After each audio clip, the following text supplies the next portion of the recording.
Sahabat Shalom, salam di dalam damai sejahtera Tuhan Yesus Kristus. Selamat kita bertemu kembali di dalam kebenaran Injil, ajaran Injil sepenuh dari Tuhan Yesus Kristus di dalam ibadah Sabat kita di minggu terakhir bulan Maret ini dengan tema doa pengharapan bagian yang kedua.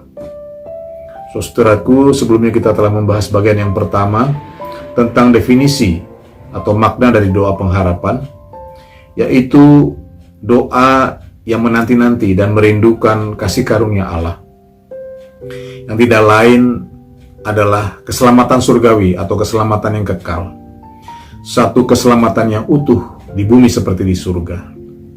Di bumi selamat sampai ke dalam surga, yang dijanjikan Allah kepada umat manusia yang telah jatuh ke dalam perhambaan dosa, sesuai dengan rancangan dan kehendaknya yang sempurna, yang disebut sebagai rancangan dan kehendak Allah, kasih karunia Allah di dalam Yesus Kristus.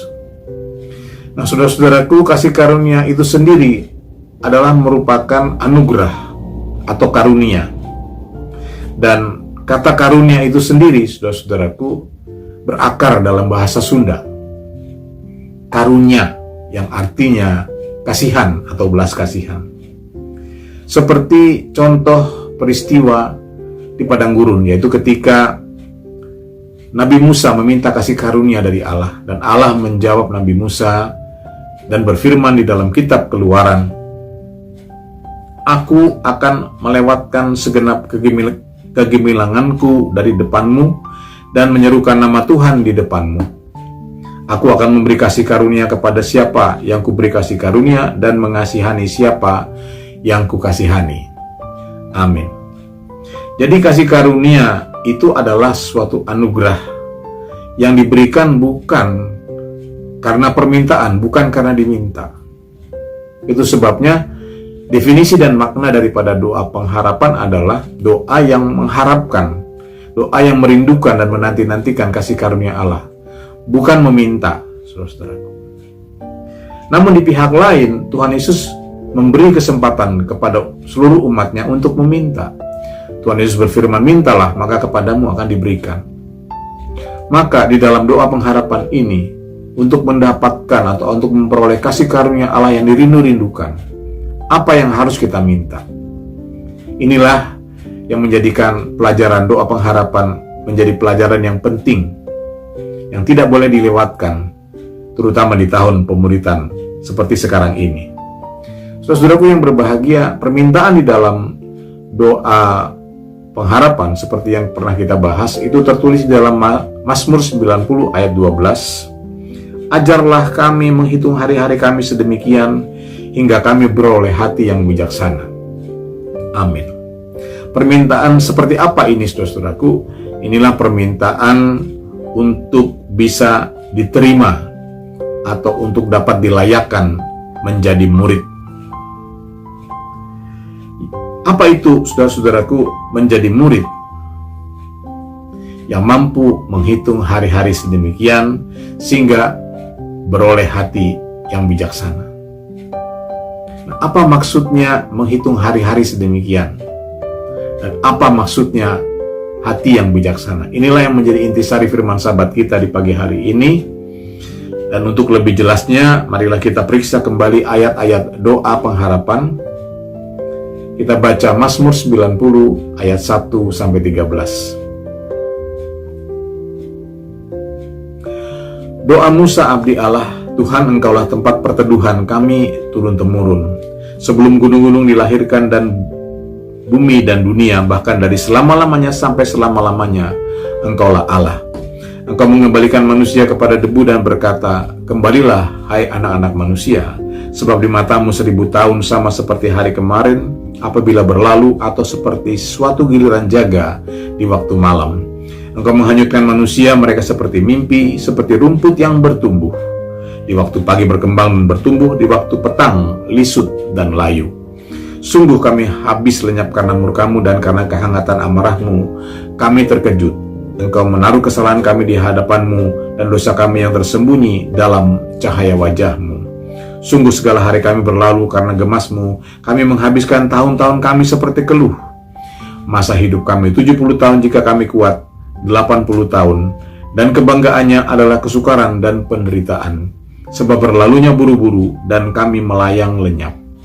Siapakah yang mengenal kekuatan murkamu dan takut kepada gemasmu? Ajarlah kami menghitung hari-hari kami sedemikian, sehingga kami beroleh hati yang bijaksana.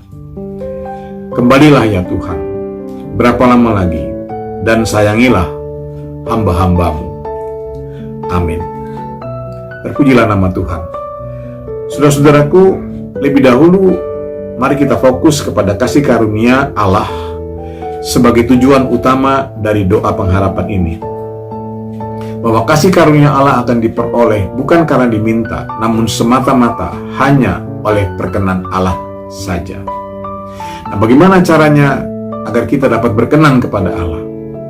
Hanya ada satu-satunya cara, saudara-saudaraku, yaitu memiliki keteladanan Yesus Kristus, anak Allah. Keteladanan seperti apakah itu? Nah, di dalam Mazmur 90 atau di dalam doa Nabi Musa ini, keteladanan yang dimaksud adalah keteladanan yang dimiliki juga oleh Nabi Musa, yang tertulis di awal doa pengharapan Mazmur 90 ayat yang pertama. Doa Musa abdi Allah, Tuhan, Engkaulah tempat perteduhan kami turun-temurun. Amin. Doa Musa abdi Allah. Jadi keteladanan Yesus Kristus yang juga dimiliki oleh Nabi Musa adalah hati sebagai hamba. Abdi Allah. Saudara-saudaraku, hati sebagai hamba ini di dalam ajaran Injil sepenuh artinya adalah pikiran dan perasaan Kristus seperti tertulis dalam Filipi 2 itu. Hendaklah kamu dalam hidupmu bersama memiliki pikiran dan perasaan seperti yang terdapat dalam Kristus Yesus. Ya, walaupun dalam rupa Allah tidak menganggap kesetaraan dengan Allah sebagai milik yang harus dipertahankan, melainkan telah mengosongkan dirinya dan mengambil rupa seorang hamba dan menjadi sama dengan manusia. Saya sangat hafal karena saya sangat menyukai ayat ini. Saya harapkan juga seluruh jemaat mengingatnya dan tidak melupakannya. Ya, saudara-saudaraku, jadi saudara-saudaraku, keteladanan itu dimiliki oleh Nabi Musa, hati sebagai hamba. Inilah yang menyebabkan, saudara-saudaraku, yang menjadikan doa pengharapan Mazmur 90 ini menjadi ajaran Injil sepenuh. Wah, ajaran Injil sepenuhnya seperti apa, saudara-saudaraku? Yang berlandaskan para nabi. Ajaran Injil sepenuh itu bisa berlandaskan para rasul, bisa juga berlandaskan para nabi. Yang berlandaskan para nabi. Siapa itu para nabi? Yang pertama Nabi Musa dan juga Nabi Daud atau Raja Daud. Nabi Musa sebagai tokohnya dan Raja Daud atau Nabi Daud sebagai penyusun kitab Mazmur ini. Namun yang menjadi batu penjurunya atau landasannya haruslah keteladanan Yesus Kristus. Nah, saudara-saudaraku, dengan memakai ajaran Injil sepenuh seperti ini, maka mata kita akan terbuka dan kita akan melihat bahwa di dalam doa pengharapan ini, kasih karunia Allah itu adalah kasih karunia yang bertumbuh dan berbuah. Dimulai dengan keselamatan atau pengampunan dosa. Namun keselamatan atau pertobatan itu tidak berhenti sampai di situ, sebab doa pengharapan memohon untuk diajar menghitung hari-hari sedemikian, yaitu memohon atau meminta untuk diterima atau dilayakkan menjadi murid. Ini pun kasih karunia Allah, sebab saudara-saudaraku, untuk menjadi murid Tuhan bukan datang dari pihak kita, melainkan dari pihak Tuhan Yesus sendiri. Sebagaimana tertulis dalam Yohanes 15 itu, bukan kamu yang memilih aku, melainkan akulah yang memilih kamu, supaya pergi dan menghasilkan buah. Ya, menikmati kasih karunia Allah, bahwa kasih karunia Allah itu adalah kasih karunia yang bertumbuh dan berbuah. Nah, saudara-saudaraku yang berbahagia, selanjutnya di puncak kasih karunia itu ada karunia hikmat, yaitu hati yang bijaksana. Apa itu hati yang bijaksana? Yaitu hati yang mengenal Allah dengan benar.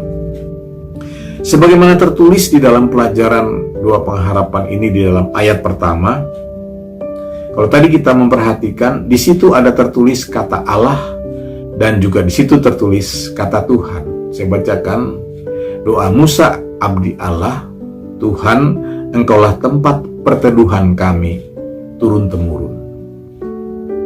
Ada kata Allah dan ada kata Tuhan yang ditulis secara biasa seperti orang menulis nama. Huruf pertama huruf besar, selebihnya huruf kecil. Dan sebagaimana yang telah kita pelajari pada bagian pertama, Allah itu menyatakan tentang Elohim, Sang Pencipta, dalam bahasa Inggrisnya God. Sedangkan Tuhan itu menyatakan Adonai, atau yang memerintah. Itulah Tuhan Yesus Kristus. Nah, uniknya saudara-saudaraku, di dalam ayat 1 ini doa Musa berkata Tuhan adalah tempat perteduhan turun-temurun. Apa maksudnya saudara-saudara? Inilah ajaran Injil sepenuh yang terdapat di dalam Mazmur 90 atau doa pengharapan, yaitu ajaran Injil sepenuh tentang tinggal di dalam Yesus. Haleluya. Tinggal di dalam Yesus, tempat perteduhan turun-temurun, tempat perteduhan saya, tempat perteduhan anak-anak saya, tempat perteduhan cucu-cucu saya nanti yang belum kelihatan itu. Tinggal di dalam Yesus, sebab hanya tinggal di dalam Yesus, saudara-saudaraku, maka kehidupan kita akan selalu mengalami keteduhan atau kelegaan. Dan kemudian, saudara-saudaraku, di dalam tinggal dalam Yesus itu jugalah, saudara-saudaraku, kita akan memperoleh hati yang bijaksana, yaitu mengenal Allah dengan benar. Ini juga, saudara-saudaraku, yang merupakan ajaran Injil sepenuh, saudara-saudaraku, ya, tentang memperoleh kasih karunia demi kasih karunia. Tertulis di dalam Yohanes 1 ayat 16-18. Yohanes 1 ayat 16-18, demikian firman Tuhan. Karena dari kepenuhannya kita semua telah menerima kasih karunia demi kasih karunia. Sebab hukum Taurat diberikan oleh Musa, tetapi kasih karunia dan kebenaran datang oleh Yesus Kristus. Tidak seorang pun pernah melihat Allah, tetapi anak tunggal Allah yang ada di pangkuan Bapa, dialah yang menyatakannya. Amin. Sungguh luar biasa, saudara-saudaraku, firman Tuhan ini. Perhatikanlah barisan ayat demi ayat. Perhatikanlah. Lewat kebenaran yang terkandung di dalam ayat-ayat ini, saudara-saudaraku, kita dapat membuka tabir rahasia dari kasih karunia Allah. Kasih karunia Allah itu adalah kasih karunia demi kasih karunia di dalam Yesus Kristus. Hanya di dalam Yesus Kristus. Buktinya, saudara-saudaraku, yang pertama adalah karunia keselamatan atau pengampunan dosa. Bisa di dalam yang lain? Tidak bisa. Hanya di dalam Yesus Kristus. Kemudian bertumbuh, ya, menjadi murid. Bisa di dalam yang lain? Di dalam Injil Tuhan Yesus berfirman, hanya satu gurumu. Ya, hanya satu gurumu. Dialah penasihat yang ajaib, Tuhan Yesus Kristus. Yang ketiga, saudara-saudaraku, memperoleh hati yang bijaksana, yaitu mengenal Allah dengan benar. Hanya, saudara-saudaraku, di dalam Yesus Kristus, anak Allah yang ada di pangkuan Bapa. Anak tunggal Allah. Apa maksudnya anak tunggal Allah? Itulah Yesus Kristus sebagai satu-satunya model atau satu-satunya teladan yang dikehendaki Allah. Allah menghendaki agar semua umat tebusan Kristus bisa menjadi serupa dengan Yesus Kristus. Sekali lagi, serupa dengan Yesus Kristus. Sebagaimana tertulis dalam ayat 16 dan 17. Karena dari kepenuhannya kita semua telah menerima kasih karunia demi kasih karunia. Sebab hukum Taurat diberikan oleh Musa, tetapi kasih karunia dan kebenaran datang oleh Yesus Kristus. Apa maksudnya, saudara-saudaraku? Apa intisari dari ayat-ayat ini? Jadilah insan Injil sepenuh. Jadilah manusia Injil sepenuh. Sebab kasih karunia dan kebenaran hanya datang oleh Yesus Kristus. Artinya kasih karunia hanya datang di dalam kebenaran Injil. Itulah kebenaran yang memerdekakan, yang telah menggenapi dan menyempurnakan kitab Taurat atau kitab Perjanjian Lama. Nah, saudaraku, selanjutnya mari sekarang kita fokus kepada bagian puncak, yaitu aplikasi atau wujud daripada doa pengharapan. Saudara-saudari yang berbahagia dalam Injil sepenuh, di dalam ajaran Injil tentang perumpamaan seorang penabur, yang dimaksud dengan hati yang bijaksana adalah orang yang mendengar dan mengerti benih-benih firman yang ditabur oleh sang penabur. Tertulis di dalam Matius 13 ayat 23. Matius 13 ayat 23, demikian firman Tuhan Yesus. Yang ditaburkan di tanah yang baik ialah orang yang mendengar firman itu dan mengerti. Dan karena itu ia berbuah, ada yang 100 kali lipat, ada yang 60 kali lipat, ada yang 30 kali lipat. Amin. Itulah saudara-saudaraku gambaran dari kasih karunia demi kasih karunia. Berbuah-buah. Yang datang saudara-saudaraku dari kepenuhan Injil. Itulah benih firman yang ditabur oleh sang penabur, Tuhan Yesus Kristus. Maka yang mendengar dan mengerti akan berbuah-buah. Ada yang 100 kali lipat, 60 kali lipat, dan 30 kali lipat, yang menyatakan berbagai kasih karunia, namun sumbernya hanya satu, yaitu hati yang bijaksana, yang mengerti firman Tuhan Yesus. Itu sebabnya di dalam doa pengharapan dimohonkan agar diajar untuk dapat menghitung hari-hari sedemikian, yaitu agar dapat dilayakkan menjadi murid Tuhan Yesus. Saudaraku yang berbahagia, camkanlah bahwa tidak semua orang Kristen dapat mengerti perkara ini. Tidak semua orang Kristen dapat melihat dan menerima kebenarannya serta melakukannya, yaitu mengutamakan firman Tuhan Yesus, mendahulukan firman Tuhan Yesus sebelum mau belajar yang lain, mengerti yang lain. Banyak orang Kristen belum sadar bahwa jika kita mendahulukan untuk mengerti firman Tuhan Yesus, maka kita akan dijadikan umat yang akan mengerti seluruh isi Alkitab. Asalkan mendahulukan firman Tuhan Yesus. Dengan perkataan lain, sebelum kita mengenal pikiran Allah, rancangan dan kehendak Allah yang sempurna itu, mengertilah dahulu pikiran Kristus. Hati sebagai hamba yang mau taat dan setia. Karena Yesus Kristus itu adalah kunci kerajaan surga, seperti yang dijanjikan kepada Rasul Petrus, kepadamu akan kuberi kunci kerajaan surga, apa yang kau ikat di bumi terikat di surga, apa yang kau lepas di bumi terlepas di surga. Mengapa Rasul Petrus menerima janji seperti itu? Karena hanya Rasul Petrus yang mengenal Yesus. Nah, saudara-saudaraku, jadi Yesus Kristuslah kunci dari segala rahasia kerajaan surga, termasuk aplikasi atau wujud daripada doa pengharapan ini. Namun sebelum kita sampai kepada kunci jawaban yang terakhir, mari terlebih dahulu kita akan membahas contoh kasus yang terdapat di dalam Mazmur 90 untuk dapat sama-sama kita rasakan bagaimana rasanya memiliki hati yang bijaksana. Kita baca kembali Mazmur 90 ayat 3-6. Engkau mengembalikan manusia kepada debu dan berkata, kembalilah hai anak-anak manusia, sebab di matamu 1000 tahun sama seperti hari kemarin apabila berlalu, atau seperti suatu giliran jaga di waktu malam. Engkau menghanyutkan manusia, mereka seperti mimpi, seperti rumput yang bertumbuh. Di waktu pagi berkembang dan bertumbuh, di waktu petang lisut dan layu. Amin. Di dalam ayat-ayat ini tertulis juga satu lagi kata kunci atau ayat sentral dari Mazmur 90, yaitu ayat 4. Sebab di matamu 1000 tahun sama seperti hari kemarin apabila berlalu, atau seperti suatu giliran jaga di waktu malam. Di dalam bagian yang pertama sudah kita bahas makna dari ayat ini berbicara tentang kekekalan.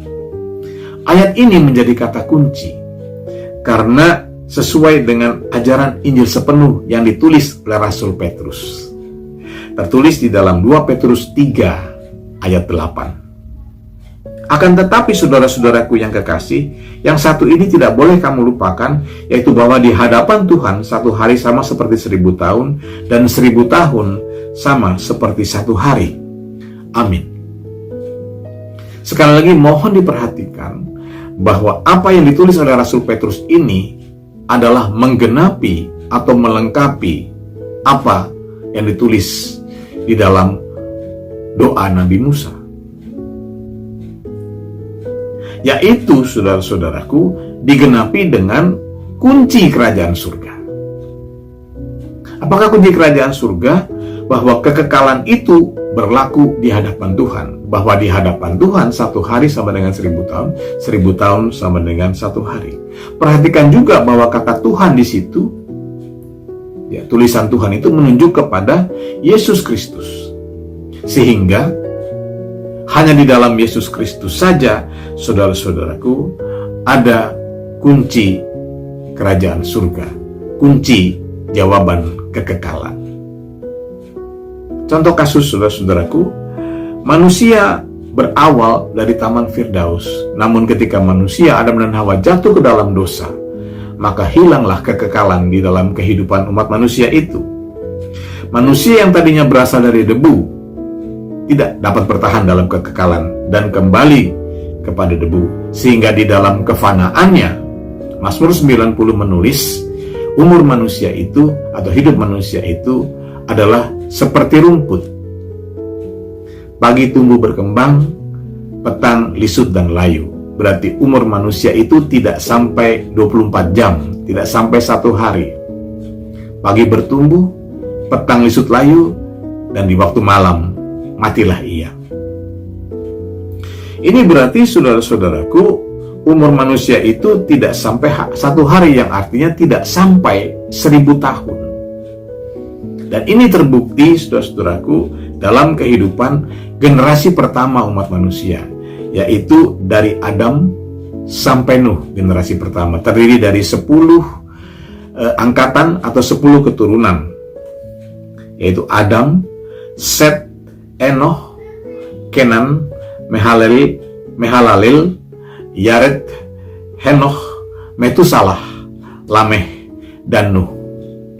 Yang tertulis dalam kitab Kejadian, mereka semua memiliki umur yang panjang, namun tidak ada seorang pun yang mencapai umur 1000 tahun.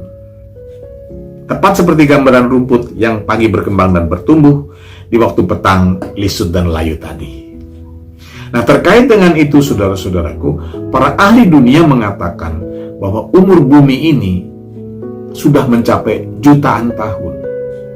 Padahal, kalau orang Kristen menghitung usia bumi sesuai dengan apa yang terdapat di dalam Alkitab, satu hari 1000 tahun dan 1000 tahun sama dengan satu hari, maka usia bumi itu tidak sampai 15.000 tahun. Dengan rincian, hari penciptaan 7 hari itu sama dengan 7.000 tahun. Kemudian generasi pertama dari Adam sampai Nuh juga kurang lebih 1000 tahun, 1000 tahun lebih sedikit. Sebab Adam masih hidup ketika Lameh, orang tua dari Nuh, itu lahir. Jadi umur Nuh itu kurang lebih 900 tahun. Total semuanya, saudara-saudaraku, tidak sampai 1000 tahun. Dari Nuh sampai Abraham 1000 tahun, kurang lebih 1000 tahun. Dari Abraham sampai Musa kurang lebih 1000 tahun. Dari Musa sampai Yesus, dari Musa sampai Daud kurang lebih 1000 tahun. Dari Daud sampai Yesus kurang lebih 1000 tahun. Dari Yesus sampai hari ini 2023 tahun. Kalau kita jumlah semuanya, saudara-saudaraku, 7000 ditambah 1000 ditambah 1000 ditambah 1000 ditambah 1000 ditambah 1000, 5 kali ditambah 2023, totalnya 14.023 tahun. Maka apakah benar usia bumi ini sudah mencapai jutaan tahun? Kelihatannya benar, saudara-saudaraku.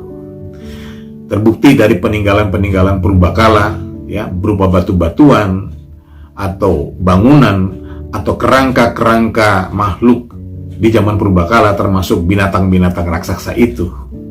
menyatakan bahwa usia bumi memang sudah jutaan tahun. Namun mengapa perhitungan Alkitab tadi berbeda jauh dengan apa yang dikatakan oleh ahli-ahli yang ada di dunia ini? Karena perhitungannya belum memakai ajaran Injil sepenuh. Ya, yaitu kunci kerajaan surga yang ditulis oleh Rasul Petrus tadi, bahwa di hadapan Tuhan 1 hari dengan 1000 sama dengan 1000 tahun, 1000 tahun sama dengan 1 hari. Sehingga saudara-saudaraku, yang belum dihitung tadi adalah kehidupan ya di hadapan Tuhan. Dalam terjemahan aslinya, saudara-saudaraku, di hadapan Tuhan itu adalah bersama Tuhan. Jadi bersama Tuhan 1 hari sama dengan 1000 tahun, 1000 tahun sama dengan 1 hari. Maka di dalam kitab Kejadian, sebelum Adam dan Hawa diusir ya keluar dari Firdaus, Adam dan Hawa pernah hidup bersama-sama dengan Allah. Itulah Taman Firdaus yang memiliki batas-batas. Jadi Taman Firdaus itu ada di dalam bumi, ya, ada di bumi, tetapi ada batas-batasnya sehingga ada perbedaan waktu di dalam Taman Firdaus bersama Allah dan di luar batas Taman Firdaus.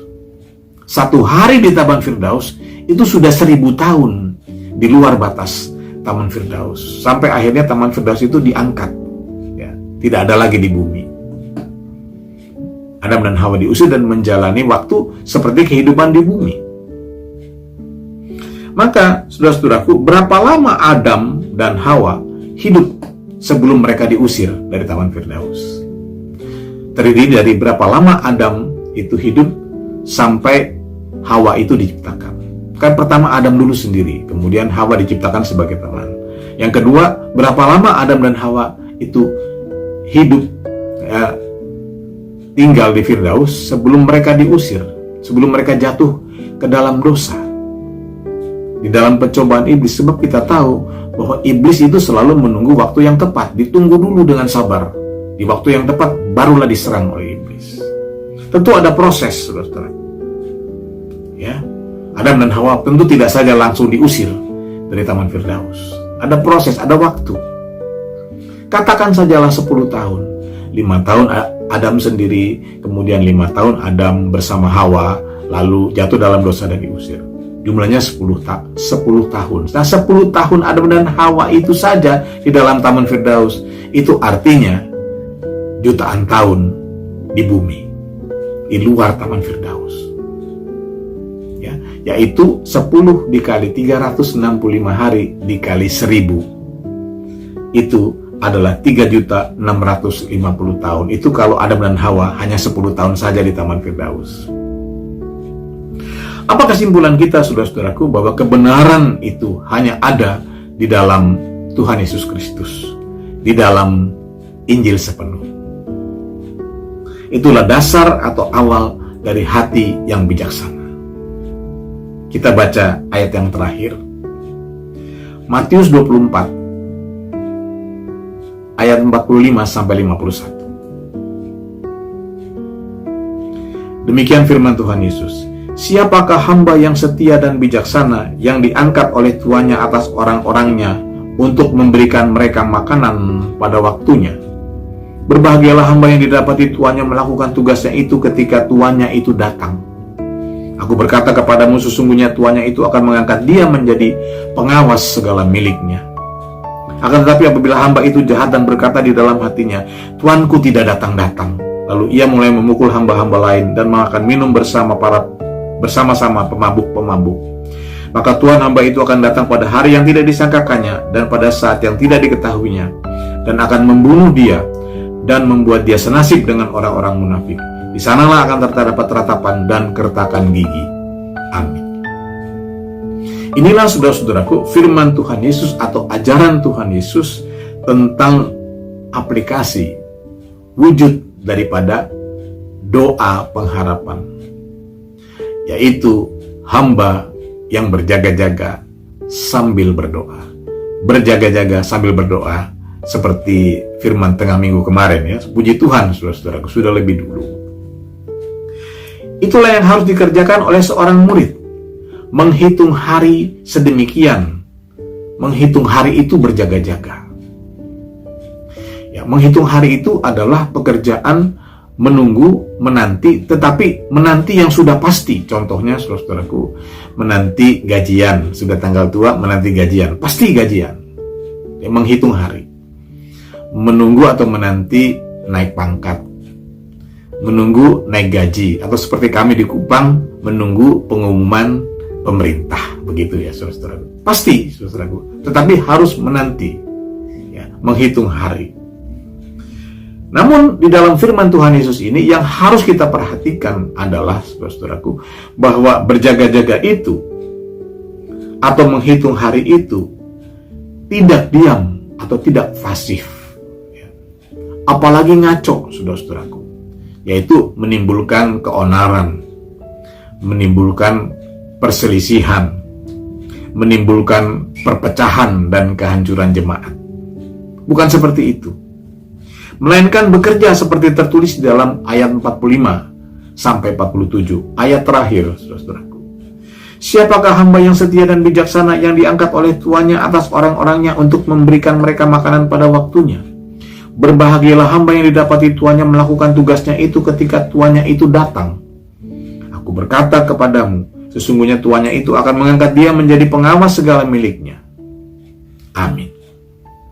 Bekerja, berjaga-jaga itu bekerja. Di sini dikatakan melakukan tugasnya.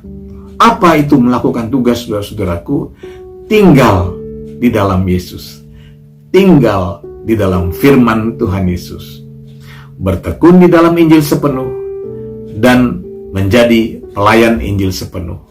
Memberitakan ajaran Injil sepenuh kepada domba-domba.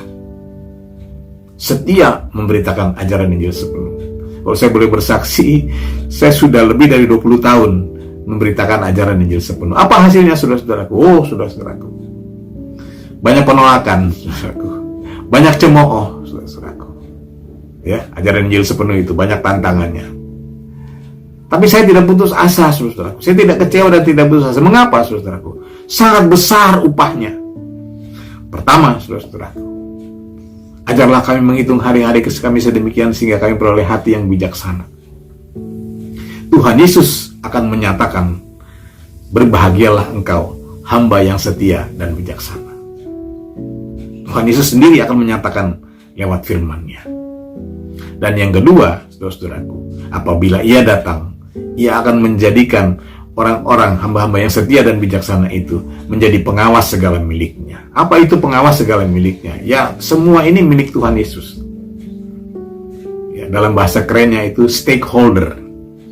Kalau di Indonesia siapa yang menjadi stakeholder? Rakyat Indonesia yang membayar pajak itu stakeholder. Ya. Namun, saudara-saudaraku, bukan semua rakyat, tetapi lewat perwakilan yang disebut Dewan Perwakilan Rakyat.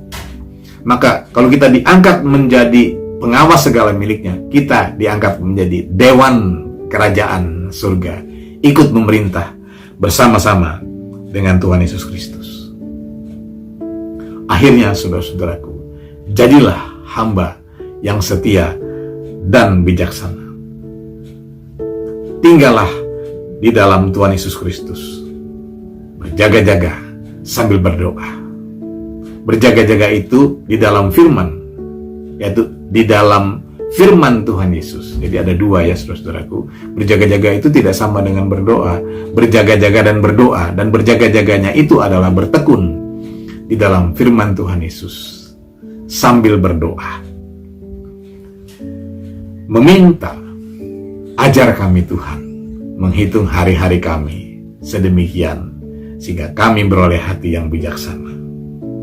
Maka dengan ketekunan dan kesetiaan pasti akan terjadi transformasi di dalam kehidupan kita, di dalam kehidupanku, dan di dalam kehidupanmu, yaitu dari hati sebagai hamba menjadi hati yang bijaksana. Terpujilah nama Tuhan Yesus Kristus untuk selama-lamanya. Semoga Roh Kudus selalu membimbing kita. Tuhan Yesus memberkati. Mari kita bersatu di dalam doa. Bapa di dalam surga, Tuhan Yesus Kristus, sungguh hati kami bersyukur kepadamu ya Bapa. Engkau yang melawat kami di pagi hari ini lewat firman-Mu, kebenaran Injil-Mu, yang mengatakan kepada kami bahwa kami harus bertekun di dalam firman-Mu, berjaga-jaga sambil berdoa, senantiasa memohon kepadamu agar Engkau melalui Roh-Mu yang kudus senantiasa ngajari kami, agar kami beroleh hati yang bijaksana. Terima kasih Bapa, hamba-Mu sudah selesai berbicara, namun biarlah Roh Kudus yang senantiasa Tuhan mengingatkan, memberi peringatan kepada hati kami untuk firman-Mu di hari ini, mengukirkannya di dalam hati kami, dan memampukan kami Tuhan untuk melakukannya. Terpujilah nama-Mu dari sekarang sampai selama-lamanya. Hamba serahkan Tuhan ibadah selanjutnya hanya di dalam pimpinan Roh-Mu yang kudus. Biarlah hadirat-Mu tetap ada di tengah-tengah kami. Kepadamu kami bersyukur, kepadamu kami berdoa hanya di dalam nama-Mu. Terima kasih Tuhan Yesus Kristus. Haleluya. Amin. Saya serahkan kembali.